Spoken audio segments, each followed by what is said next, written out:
إن الله وملائكته يصلون على النبي يا أيها الذين آمنوا صلوا عليه وسلموا تسليما.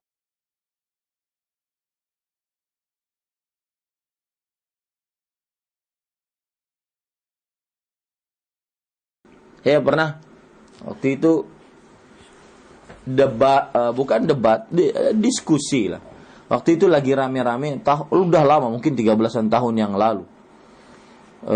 Di Madinah waktu saya masih menjadi mahasiswa. Ada orang berkeyakinan, dan masih sampai sekarang sebagian orang berkeyakinan ini, bahwa Nabi Muhammad SAW belum meninggal. Ya, bahwa Nabi Muhammad SAW belum meninggal. Bisa dikedatangkan kapan saja, bisa dimintai apa saja. Maka kata saya, dalilnya mana ya akhi? Allah berfirman, innaka mayyitun wa innahum mayyitun. Sesungguhnya engkau wahai Muhammad SAW adalah mayit, meninggal. Dan sesungguhnya mereka pun akan meninggal. Ya. Ini para ikhwan yang dirahmati Allah. Itu hadisnya, ayat Al-Qur'an. Afa imitta fahumul khalidun. Apakah engkau kalau meninggal wahai Muhammad SAW lalu mereka kekal abadi? Mustahil, semuanya akan mati. Itu ayat Al-Quran yang menunjukkan bahwasanya Nabi Muhammad SAW sudah meninggal. Kemudian hadis Rasul, yaitu Nabi Muhammad SAW bersabda kepada Fatimah radhiyallahu anha wa ardhaha, ni'ma salafu ana laki. Wahai Fatimah, aku adalah sebaik-baik pendahulumu.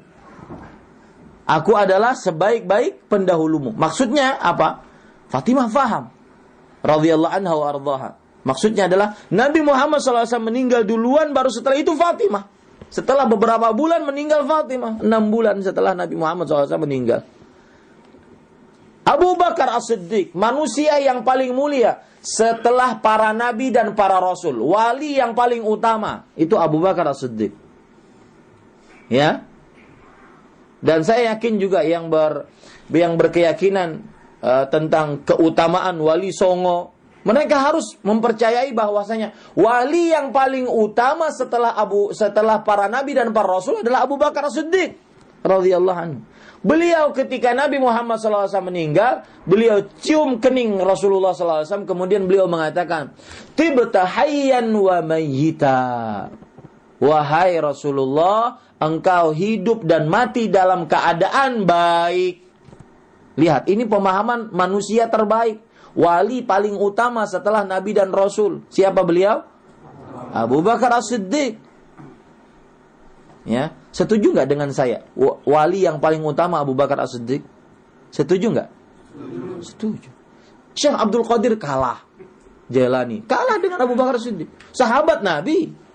Syekh Ahmad Rifai kalah. Syekh Ahmad Tijani kalah dengan Abu Bakar As-Siddiq. Manusia yang paling utama setelah Nabi dan Rasul itu Abu Bakar As-Siddiq. Lihat pemahaman beliau. Nabi Muhammad SAW meninggal. Sungguh engkau meninggal dan hidup dan meninggal dalam keadaan baik, wahai Rasulullah. Lalu kalau seandainya dikatakan Rasulullah SAW belum meninggal, lalu yang dikubur sekarang di kota Madinah itu siapa? Katanya Nabi bisa hidup mana-mana, bisa didatangkan. Nah, ini para ikhwan yang dirahmati oleh Allah. Maka sumbernya kenapa? Karena bukan dari Al-Quran dan hadis.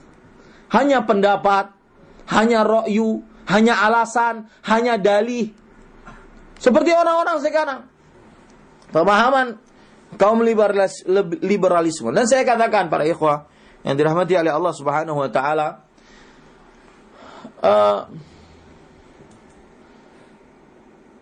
pendapat-pendapat kocak mereka, seperti misalkan pendapat-pendapat nyeleneh mereka, kawin sesama jenis boleh, muslimah kawin dengan orang kafir boleh. Itu hanya langkah pertama untuk sebuah tujuan. Harus antum ingat itu. LGBT boleh. Itu yang dukung kan kaum liberalis. Ya, langkah pertama itu untuk sebuah tujuan. Tujuannya apa? Melegalkan semua agama. Melegalkan semua kepercayaan. Kenapa bisa berpendapat demikian? Karena sumbernya salah. Sumbernya dari otaknya, dari akarnya, bukan dari apa? Al-Quran dan hadis. Ini para ikhwan. Kemudian, ilmu yang tidak bermanfaat juga dilihat dari akibatnya. Ternyata tidak mendatangkan ketakwaan. Makanya para ulama mengatakan pengertian takwa adalah sebagaimana yang disebutkan oleh kalau tidak salah Talq ibn Ali atau Talq bin Abdullah. Beliau mengatakan at-taqwa huwa an ta'mala bi ta'atillah ala nurin minallah tarju thawaballah wa tatruka ma'siyatallah ala nurin minallah takhafa iqaballah. Taqwa adalah mengerjakan ketaatan kepada Allah dengan ilmu dari Allah. Taatnya harus berdasar ilmu.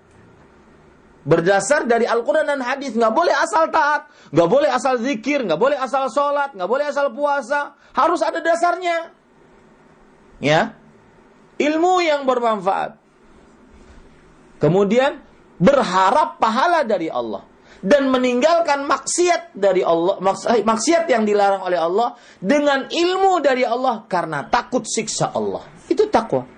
Dan apabila kita pelajari ilmu, kemudian lebih mendekatkan kepada ketakwaan, itulah ilmu yang bermanfaat. Menjadikan seseorang lebih takwa, lebih takut, lebih khusyuk sholatnya, itu ilmu bermanfaat. Ya, ini para ikhwan yang dirahmati oleh Allah. Dan sekali lagi saya katakan, sumber semuanya ilmu. Bisa beriman dengan ilmu, bisa beramal dengan ilmu, bisa berdakwah dengan ilmu, bisa sabar dengan ilmu. Ada seorang, bismillah.